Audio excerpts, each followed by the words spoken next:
OVCON, WBHO is sometimes what people call it. Definitely the best performing larger construction company in recent years.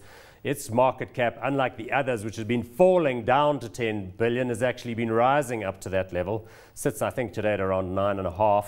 Dividend yield of 2.3%, price to earnings ratio of 11. It's really specialized in major public sector infrastructure like stadiums and the likes, but it's probably best known for the big ticket, high value, high margin commercial building projects. Lavan, the one I'm thinking of is the new Standard Bank building in Rosebank, which Wilson Bailey built. That's the kind of stuff that they do, and they get picked, I think, because within the industry they're known as the construction team with the best project engineers, site engineers. They're most likely to succeed on time and in budget.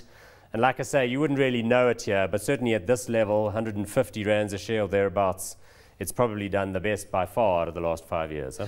Yes, they've got a reputation for very quick turnaround, delivering project on time, and that's vital when you're bidding for a new project.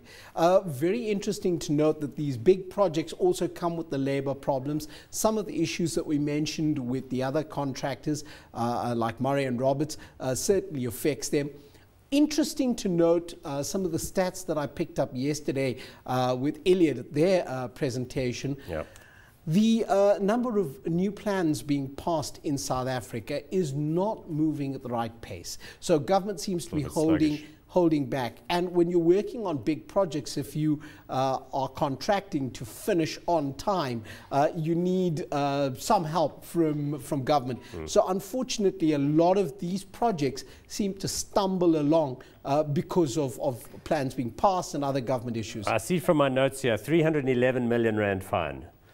A real black spot for these guys, because Mike Wiley, built this company up. He was always very positive about their internal culture. But there you go, in that critical moment when the work was there and the chips were down, their guys, a couple of senior people, again, who are no longer with the firm, were part of that process of saying, we'll build for Soccer City and you guys do the Moses Mabhida and we'll pick up Cape Town.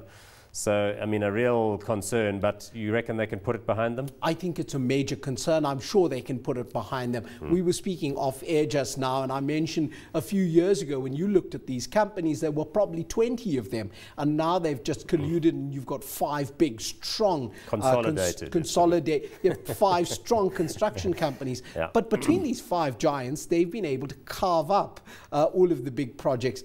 I'm sure that it was very tempting. They'll be able to move on from this point. Time's up with this one. Hot or not? I'm not. I think it's reached the top of its game. Okay, I'm going to go with